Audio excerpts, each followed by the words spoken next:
Hello, bonjour à toutes et à tous. On se retrouve aujourd'hui pour faire le budget prévisionnel du mois d'avril 2025. Du coup, on commence ce budget prévisionnel avec le calendrier du mois d'avril. Donc, pour me présenter une nouvelle fois, donc je m'appelle Leïla, j'ai 27 ans. Je sais que des fois je dis 26, mais j'ai bien 27 ans. Donc, je suis mariée. On a 2 enfants qui ont 3 ans et un peu plus d'1 an. Je suis infirmière à temps partiel, je travaille 2 jours par semaine, donc le mercredi et le vendredi. Et je complète avec 1 ou 2 jours dans le mois d'intérim. Quoi vous dire de plus? Mon mari est en reconversion professionnelle, il est en train de faire une formation pour laquelle il perçoit une aide. Un de nos enfants est à la crèche, donc les 2 jours où je travaille, et l'autre enfant est à l'école, dans une école à pédagogie alternative, qui nous coûte 6 000 € par an. Je crois que c'est tout. On habite à une petite heure de Toulouse, donc dans le sud de la France, si vous ne l'avez pas entendu à mon accent. Et on est propriétaire d'une petite maison de 90 mètres carrés depuis 2020. Donc on a fait un crédit à la banque sur 25 ans. Donc on devrait être vrai propriétaire un petit peu avant nos 50 ans. Quoi vous dire de plus? On a notre maison qui est chauffée au gaz et on a aussi la clim convertible surtout pour la clim l'été parce qu'il fait vraiment très chaud dans notre région. Et on a aussi une voiture électrique qu'on a avec un LLD, donc un leasing. Et notre autre voiture, c'est une essence qu'on a sans crédit. Donc voilà pour notre composition familiale et ce qui va dicter notre budget du mois. Du coup, c'est parti. Donc pour notre fonctionnement, nous on met tous les revenus en commun. De ces revenus en commun, on ressort 3 000 € pour le budget familial, 200 € chacun pour notre argent de poche. On a juste notre abonnement de téléphone à payer avec. Et tout ce qu'il y a au-dessus donc de ces 3 400 €, on le met directement en fonds d'urgence. Donc le fonds d'urgence, c'est quoi? C'est si on a un gros souci, une épargne dans laquelle on pourra puiser. Actuellement, elle est de 3 000 €. On est parti de 0 en janvier 2024, donc il y a un peu plus d'1 an. Et là, on est déjà à 3 000 € dessus en mettant tout le surplus de ce qu'il y a au-dessus de 3 400 €. Pour les mois, vu que mon salaire varie, selon si je fais de l'intérim ou pas, si j'ai des astreintes ou pas, vu que je suis infirmière de bloc, vous savez, il y a des gens, bien sûr, qu'on opère la nuit, qu'on opère le week-end, etc. Donc, en fonction de tout ça, si mon salaire et toutes nos entrées d'argent font moins de 3 400 €, on pioche aussi dans ce fonds d'urgence. C'est ce qui nous permet de réguler le salaire. Pour l'instant, on a souvent eu plus, vu qu'on a réussi à mettre 3 000 € de côté en un peu plus d'1 an. Donc, voilà. Du coup, pour nos revenus, je ne les ai pas remplis, mais je peux largement le faire avec vous. Donc, mon mari, c'est Max, et lui, il a prévu 1 100 €, donc c'est l'aide qu'il perçoit pour sa formation. Moi, du coup, c'est Leïla de mon employeur principal. J'ai déjà eu mon bulletin sur Digipost, donc ça, c'est vraiment super pratique. On reçoit le bulletin directement sur internet, en gros sur l'application Digipost. Du coup, il n'y a pas besoin d'attendre d'avoir le vrai bulletin et du coup on connaît notre salaire même avant que ce soit versé sur le compte. Et du coup, mon employeur principal, ce sera un peu moins de 1 700 €. Mon intérim, ça sera 590 €, donc ça équivaut à 2 jours de travail en intérim. Et ensuite, la CAF, avant on avait 340, mais là mon enfant a eu 3 ans. Du coup, je crois, mon mari m'a dit que on va avoir 100 € de moins, donc 240. Donc, vous voyez, le total de nos entrées d'argent, c'est ça. Mais pour nous, peu importe, vu que tous les mois, on fait toujours notre budget familial sur 3 000 €. Du coup, là, si on calcule, je sais pas, je crois qu'on devrait mettre à peu près 200 € dans le fonds d'urgence en début de mois. Donc, voilà, je vous laisserai faire le calcul. Moi, je le ferai plus tard. Du coup, c'est parti pour nos 3 000 €. Comment est-ce qu'on les dépense? On a notre crédit maison et l'assurance du crédit de la maison qui est pour 726 €. L'assurance de notre maison, 26 €. Le gaz qui a fortement augmenté. On payait 40 € jusqu'à maintenant. Nous, on est chez Total Direct Énergie pour le gaz et l'électricité. Et là, maintenant, ça a augmenté à 75 €. Donc vraiment, on n'a pas compris ce qui s'est passé. Pourtant, on n'a pas trop chauffé cet hiver. On n'a pas allumé notre chauffage avant décembre. Mais bon, voilà, clairement, le gaz a augmenté. Donc voilà, par contre, le prix de l'électricité a diminué. Du coup, au lieu de 125 €, on paye 110 € et on aura quand même normalement une régule en notre faveur. Du coup, voilà, ça a beaucoup augmenté, ça on l'a un petit peu diminué. Ça s'équilibre pas forcément, mais bon, ça passe toujours dans le budget. Pour les frais bancaires, donc on a nos comptes perso chez Bourso, on a aussi chacun un compte chez Hello Bank, mais on a toujours un compte chez le Crédit Agricole, là où passe notre crédit et tous nos prélèvements. En gros, tout ça, tout ce qu'on appelle dépenses fixes ici, c'est tous les prélèvements qui se font sur le compte joint.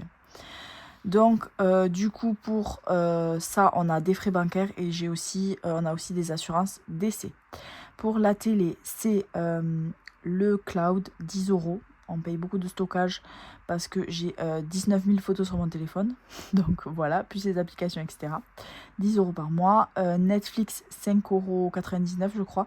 C'est l'abonnement avec les pubs. Ça ne nous dérange pas du tout de voir les pubs et surtout qu'on ne le regarde pas hyper régulièrement. En fait, j'alterne. Il y a des programmes que j'aime sur Canal, puis sur Amazon Prime, puis sur Netflix. Voilà, c'est un peu aléatoire, mais globalement, on le regarde quand même un petit peu tous les mois. C'est pour ça qu'on ne l'arrête pas. Et aussi, dans la télé, il y a Canal+. Donc, tout ça, ça fait 31 €. L'assurance de nos deux voitures, donc 97 €. Le LLD, comme je vous disais, de notre voiture électrique, donc c'est une Mégane, les dernières, là, Mégane électrique. Donc, c'est 154 € par mois. On l'a eu avec le leasing social, bien sûr, sinon ce ne serait pas aussi peu cher. En fait, l'État donnait l'apport de 13 000 €. Et du coup, voilà ce qui reste à payer, 154 € par mois. Pour la mutuelle qui nous couvre tous les 4, c'est ma mutuelle d'entreprise avec le contrat de base, 80 €. L'assurance vie des enfants, pour qu'ils aient 5 000 € à leur majorité, c'est 60 € par mois.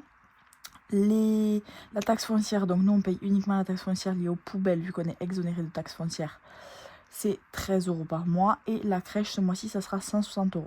Donc ça, la crèche, c'est la seule dépense qui n'est pas fixe, qui est variable, mais je le laisse ici parce que c'est dans les prélèvements. Là, j'ai mis une petite pastille parce que je m'étais trompée dans les calculs, mais du coup, ça fait 1548 et il nous reste donc 1452 de reste à vivre. Hop, j'ai oublié de mettre ici. Oh, il y a mon chat qui fait un petit peu de bruit. On est le 4 2025. Donc ça, c'est le planeur de blush. J'imagine que vous savez déjà, on le voit sur plein de vidéos. Hop, pour ce qui est des dépenses variables. Donc, du coup, nous, on fait le système des enveloppes et le budget base zéro depuis janvier 2024. Et on avait commencé en discontinu en 2023. Vraiment, ça a fait plus que ses preuves.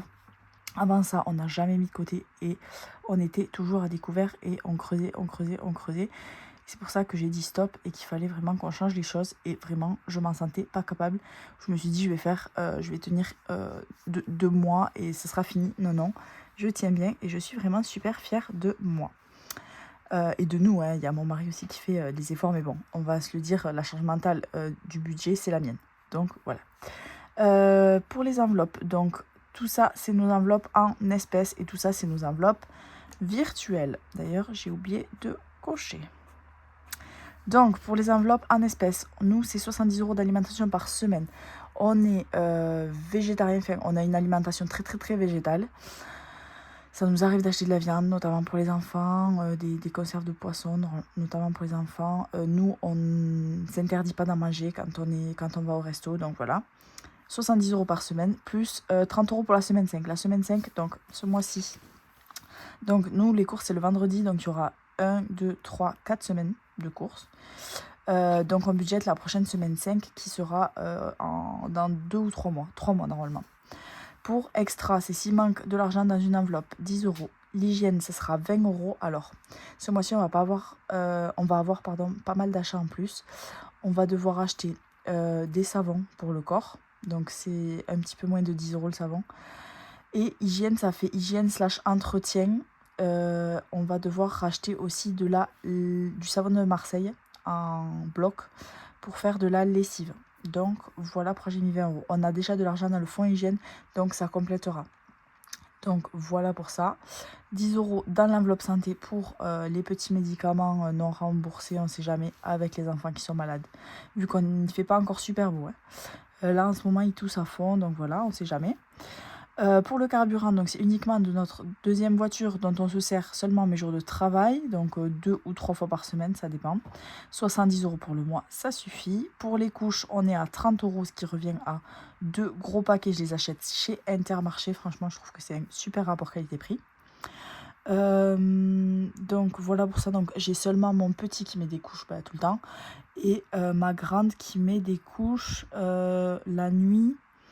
Des fois la sieste ça la sécurise, elle préfère, mais sinon la nuit, mais globalement elles sont toujours sèches. Je pense qu'on va bientôt les enlever. Donc voilà. Ensuite, pour un truc qui est très important chez nous dans les enveloppes virtuelles, le pain. On mange beaucoup de pain. Là, j'ai vraiment repris mon alimentation en main depuis janvier. Je suis déjà à moins 10 kilos. Je suis vraiment super fière de moi. Bon, après, je partais de loin. Ma première grossesse, j'ai pris 35 kilos. J'ai arrêté de me peser à plus 35. Bon, j'avais fait beaucoup de rétention d'eau aussi. Et en fait, je suis retombée enceinte quand ma fille avait pile poil 1 an. Et donc, il me restait encore 10 kilos à perdre. Donc, bon, j'en avais quand même perdu 25, mais il me restait encore 10 kilos à perdre de cette grossesse-là. Et j'ai repris 10 kilos. Donc en fait, il me reste encore 20 kilos à perdre, on va dire. Donc j'ai perdu 10 et en avant pour les 10 prochains. Je sais pas si ça va être aussi facile, entre guillemets, que ces 10-là. Vraiment, en janvier, je me suis dit, j'arrête de manger du pain le soir. Parce que vraiment, moi, je mangeais, mais genre, une baguette. Je pouvais très bien manger une baguette. Enfin, 3/4 d'une baguette au repas du soir. Ou même au repas du midi, enfin, n'importe quand. Sachant que déjà, je mange une demi-baguette le matin. Donc imaginez les quantités. Du coup, je me suis dit stop le pain le soir. J'ai arrêté de manger du chocolat. En fait, ça s'est installé. Vraiment, c'était très insidieux parce que je suis pas très sucrée. Mais avant de commencer du coup en janvier à vraiment me reprendre en main, c'était pas une résolution de janvier. C'était juste, voilà, je m'étais dit qu'il fallait que je commence en janvier. Enfin voilà. Du coup, je me suis dit que j'allais manger du chocolat qu'une fois par semaine. Donc, depuis toute ma vie, depuis bébé, je pense, je mange du Nesquik le matin. Donc, du chocolat en poudre. Si vous me suivez, vous savez qu'on essaie d'avoir une alimentation quand même avec pas trop de sucre raffiné. Enfin, on fait attention à ce qu'on mange, pas pour le poids, hein, pour la santé avant tout et pour nos enfants aussi, pour leur donner de bonnes habitudes alimentaires. Et c'est vrai que ça me gênait en fait de prendre du... Enfin, donc je prenais du chocolat en poudre tous les matins. Et c'est vrai que des fois, ma fille, en grandissant, elle commençait à m'en demander. Sauf que moi, je voulais pas qu'elle prenne un petit déj sucré. Mais du coup, je lui montrais le mauvais exemple. Donc du coup, j'ai commencé à diminuer. Je me suis dit, jamais je pourrais arrêter le Nesquik. Vraiment, c'est ma vie. Désolée, je vous fais une confession. Là, on se croirait dans une confession intime à parler de Nesquik comme si c'était le Graal. Mais oui, vraiment. C'est-à-dire que je faisais... Donc, c'est des boîtes de 1 kg. Elles me duraient même pas un mois, je crois. Pour vous dire la quantité que j'ai gérée. Donc voilà. Et en fait, donc je me suis dit à partir de janvier, le chocolat c'est qu'une fois par semaine. Donc avant janvier, donc du Nesquik le matin, ça c'est depuis toujours. Et en fait, vers novembre, je pense, ou un petit peu avant, j'ai commencé mes jours de travail. Donc mes jours de travail, je prenais pas de Nesquik du coup, vu que je déjeune dans ma voiture. Mais je prenais du coup des carrés de chocolat. Donc au début, j'en prenais 2. Et après 3, et après 4, et après 4 le matin, plus 2 au goûter. Enfin, vraiment, j'étais à la dérive complet. Du coup, je me suis dit, le chocolat, c'est une fois par semaine et c'est tout. Que ce soit Nesquik ou chocolat en carré. Bon, du coup, vous comprenez bien que je mange plus de chocolat en carré parce que le Nesquik, ça passe avant tout. Et du coup, je ne bois du lait avec du chocolat qu'une fois par semaine. Donc ça, vraiment, je suis très fière. Donc, pour perdre mes 10 kilos, du coup, maintenant, on en est à 3 mois. Donc, j'ai arrêté le pain le soir, le chocolat une fois par semaine, parce que quand même, il faut être raisonnable. Après, je me prive pas de... Voilà, j'ai mangé une pizza, on a mangé au resto, etc. Après, à part ça, en gros, j'ai rien fait de plus. Et si, le sport, par contre, le sport, mais c'est pas une contrainte pour moi, vraiment, j'adore ça. C'est vraiment un exutoire, du temps pour moi. J'adore être seule. Je m'en rends compte de plus en plus, le fait d'avoir des enfants, etc. Même si j'ai une journée avec mon mari et sans les enfants, je préfère passer la journée limite seule qu'avec mon mari. Enfin, pas que j'aime pas mon mari, mais je veux dire, mon mari, je suis déjà avec lui tous les soirs. Je passe déjà énormément de temps avec lui, même si c'est pas forcément des temps de qualité des fois, mais je veux dire, j'ai vraiment ce besoin intense d'être seule. Donc du coup, le sport, c'est vraiment mon exutoire. Du coup, je fais du sport quand même 3, 4, 5 fois par semaine. Ça dépend. Mais on est plutôt sur 4 fois, on va dire en moyenne. Du coup, c'est pas forcément des choses qui prennent vraiment beaucoup de temps. Je vais courir, c'est ce qui prend le moins de temps. Je fais 5 km, quoi, en gros, c'est 5 km. Sinon, je fais du pilates, j'adore ça vraiment, c'est relaxant au possible, j'adore. Sinon, je vais à la salle de sport faire de la muscu pure et dure. Et aussi, je fais de la boxe, j'adore ça. Donc, voilà, bon, c'est que ça fait quand même pas mal d'efforts entre le sport. Mais le sport, pour moi, c'est vraiment un peu un effort. Mais bref, voilà. Donc, le pain, on est toujours, tout ça pour parler du pain. Donc, on est toujours à 30 € par mois. Mais depuis que j'ai ralenti bien la cadence, on sent que les 30 € par mois, c'est bien. Alors qu'avant, c'était vraiment juste, il fallait s'organiser limite pour faire 30 € par mois. Donc, voilà. Pour l'alimentation spécifique, c'est tout ce qui est en magasin bio ou des aliments pour les enfants ou des aliments véganes. Du coup, c'est 30 € par mois. Pour nos animaux, donc on a un chat et un chien, c'est 70 € par mois. Donc là, le mois prochain, on va devoir acheter un paquet de croquettes à mon chien, un paquet de croquettes à mon chat et de la litière. Donc c'est la totale, donc c'est 70 €. D'habitude, c'est juste un paquet de croquettes à mon chien. Mon chat, c'est un tous les 3 mois en gros. Donc voilà, pour le divers, donc c'est Amazon, Action, compléter d'autres enveloppes, quoi d'autre, des petits trucs pour la maison, etc. Donc c'est 30 € dans le mois. En fait, ça, j'en parlais avec une abonnée sur Insta. Si vous ne me suivez pas sur Insta, je partage presque des stories tous les jours là-bas. Et j'ai une story permanente budget. Donc, si vous venez de la part du budget, quoi, en gros, dites-moi-le. Et voilà, je partage des stories que budget, en gros, que seules les personnes abonnées suivent. Enfin, voilà. Je sais pas si j'explique bien. Et du coup, en fait, je disais, moi, Action, en fait, divers, si je mets 50 €, les 50 € je les dépense. Si je mets 70, je les dépense. Si je mets 80, en fait, 30, je mets vraiment au plus bas. Mais parce que, enfin, au plus bas, il y en a, ils vont se dire, mais 30 € pour le mois entier, Action, Amazon, etc., c'est très peu. Oui, mais déjà, j'ai beaucoup de catégories différentes. Donc, par exemple, ça ne comprend pas les achats des enfants. Donc, déjà, voilà. Mais c'est parce qu'en fait, plus j'en mets et plus j'en dépense. Pour les enfants, on est à 150 €, je vous détaillerai juste après à quoi ils servent. Pour les imprévus, on est à 50 € dans le mois, on ne sait jamais, au cas où. Et ensuite, ce mois-ci, on a des petites enveloppes exceptionnelles. Donc, on a un gros week-end en famille, c'est pour le lundi de Pâques. Donc, on a de la famille qui... en fait, on fait une cousinade une fois par an. Et du coup, ben, ça tombe ce week-end-là. Du coup, pour la nourriture, vu qu'on va cuisiner pour faire des repas ensemble, on va cuisiner chez nous. Donc, on se prévoit 20 € pour un petit extra pour les courses, pour faire des repas, des quiches, etc. On va aller au resto, donc on prévoit 40 € pour mon mari, moi et mes enfants. Sachant que mes enfants souvent mangent dans notre assiette. 40 €, ça peut paraître peu, c'est pour faire un brunch à Toulouse, en centre-ville. Mais en fait, on a déjà 80 € dans notre enveloppe resto. Donc du coup, c'est juste pour compléter, pour pas trop impacter notre enveloppe, etc. Et 40 € pour l'anniversaire, parce que du coup, on en profite pour fêter l'anniversaire de ma belle-sœur et de mon neveu. Du coup, c'est 20 € pour l'anniversaire de ma belle-sœur, 20 € pour l'anniversaire de mon neveu. Si jamais pour ma belle-sœur, on doit compléter, mon mari et moi, on mettra chacun avec nos enveloppes perso un peu d'argent, ça ne nous dérange pas. Et pour mon neveu, 20 €. Il demande souvent des choses qui valent moins de 20 €. Mais bon, voilà quoi, j'ai budgété ça. Donc ça sera notre enveloppe du mois, donc avec une enveloppe week-end en famille qui comporte ça. Du coup, le total, ça fait 910 €. Donc ça aussi, c'est en virtuel. Donc je gère les enveloppes en virtuel via l'application Sumeria. Du coup, tout ça, ça nous fait 910 € et il nous reste 542 €. Désolée si c'est pas très clair, en plus je coupe. Enfin, je fais pas de montage, donc du coup, si je me reprends quand je parle, etc. Désolée, mais ça sera pas coupé, ça sera peut-être un peu indigeste. Ensuite, tout ce qui est les provisions. Donc ça, on sait que c'est des factures annuelles, semestrielles, etc. C'est dans l'épargne, mais pour moi, c'est épargne / fonds. Donc fonds, c'est une réserve d'argent qu'on n'utilise que quand on a besoin, qu'on n'utilise pas tous les mois. Donc du coup, l'eau, 40 € par mois, donc c'est 20 € pour l'eau propre, 20 € pour l'eau sale. 15 € pour les frais de copro, donc on est 6 petites maisons mitoyennes et ça constitue une petite copropriété. Donc on paye, je crois, l'électricité et l'eau, enfin des petites charges, mais bon, c'est quand même 15 € par mois. La chaudière, 10 €, j'ai enfin compris qu'il fallait faire l'entretien de la chaudière. Ça fait 5 ans que j'ai ma maison.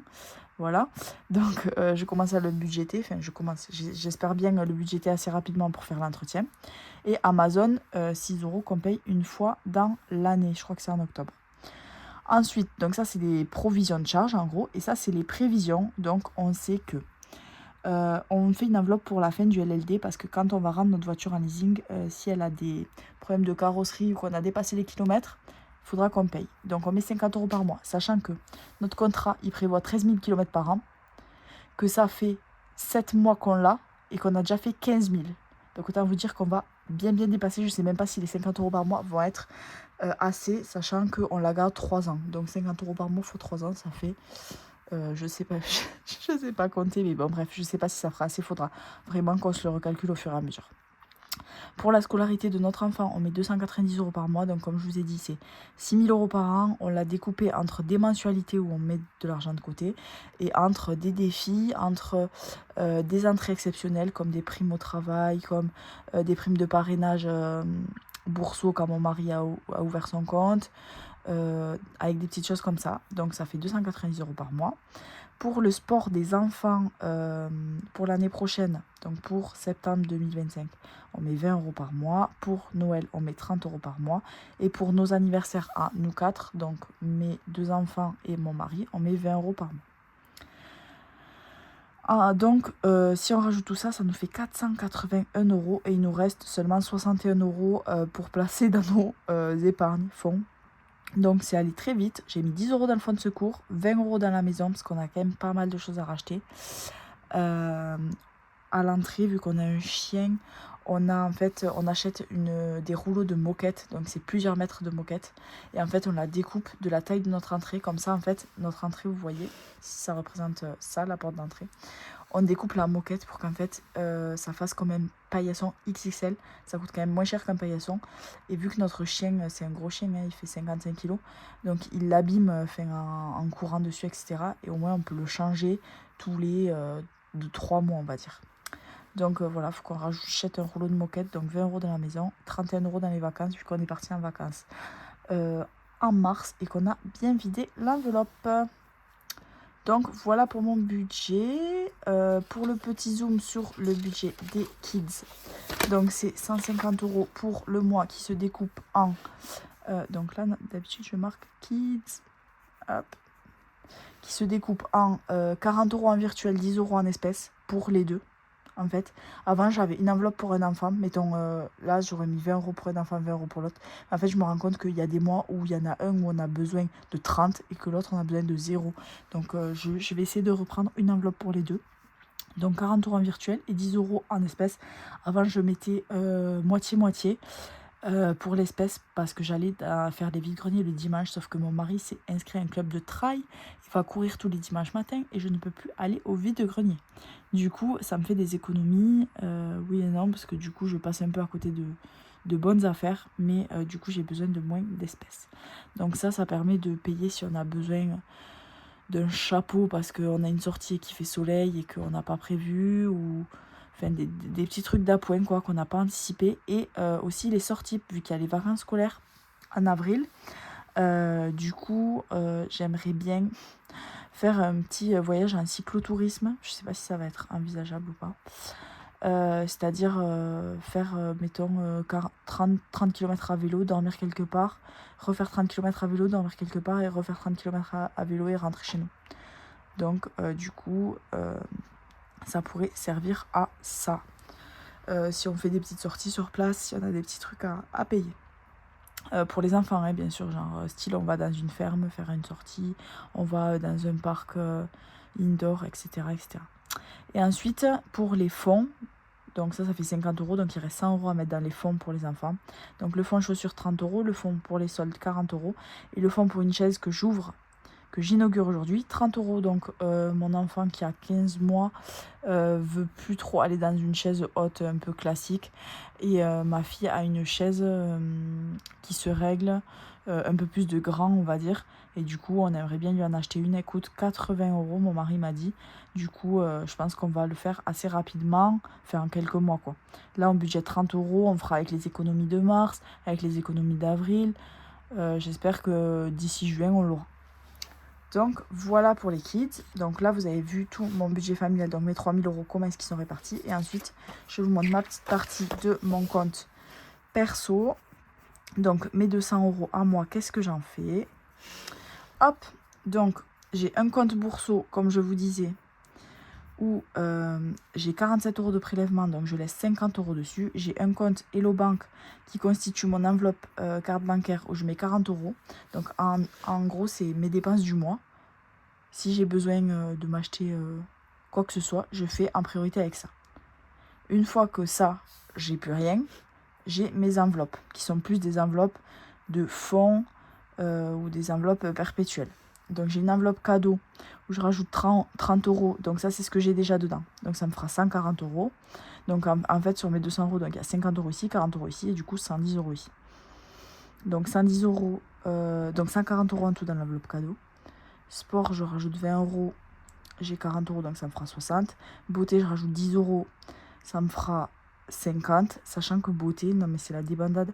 Je suis pas allée chez l'esthéticienne ou chez quoi que ce soit. J'ai pas eu de dépenses beauté depuis avant décembre. Je crois que la dernière fois je me suis fait les sourcils, c'était en décembre. Donc bref, mais pour moi c'est pas une priorité, j'ai pas le temps, j'en ressens pas forcément l'envie.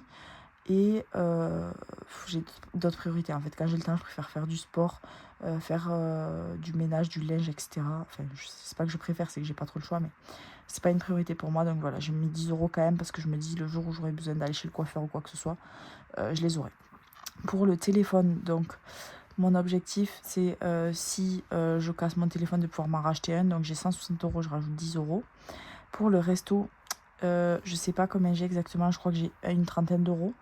Donc je rajoute 20 €, j'ai un resto prévu, donc j'ai une copine qui fête son anniversaire, c'est 30 ans. Donc elle a privatisé un resto, donc il faut payer 25 € le repas. Sachant que moi je suis végétarienne, enfin pas hyper végétarienne mais bon vous avez compris. Déjà de base je mange pas de porc. Sachant qu'il y a beaucoup de choses au porc quand il y a des repas, vous savez, de groupe, des tapas, etc. Et j'aime aucun fruit de mer. Donc en fait, la plupart du temps, dans ces trucs-là, je mange que du fromage. Et payer 25 € pour du fromage, c'est un peu fort, je trouve. Mais bon, bref, c'est pour l'anniversaire, donc je vais pas râler, mais un petit peu quand même. Donc 25 € pour le resto. Et ensuite, le cadeau, c'est une urne, donc il va falloir donner de l'argent. Je sais pas trop, dites-moi ce que vous en pensez. Donc c'est pour lui payer un safari en Afrique. Bon, en soi, c'est une aide, hein. On va pas payer le voyage en entier.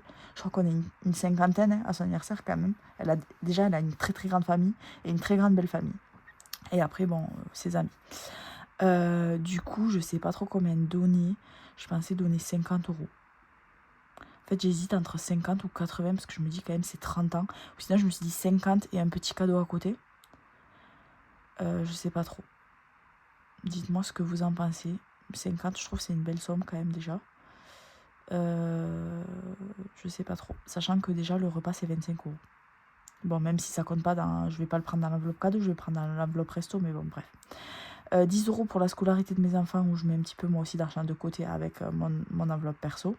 Et 10 € dans la santé. Je crois que je suis à 54 parce que j'ai acheté des gélules de levure de bière. Sous les conseils de Mélissa Risset Budget pour mon allaitement. Donc voilà pour mon budget d'avril. Dites-moi si j'ai oublié des choses. J'espère que la baisse d'allocation de la CAF va pas être trop conséquente. Je crois qu'avant d'avoir mon deuxième enfant, j'avais 160, mais mon mari m'a expliqué qu'en fait, c'est pas divisé par deux en gros quand un enfant s'arrête, parce qu'il y a des allocations pour la famille, des allocations pour un enfant de moins de 3 ans et des allocations pour un enfant de plus de 3 ans. Donc voilà.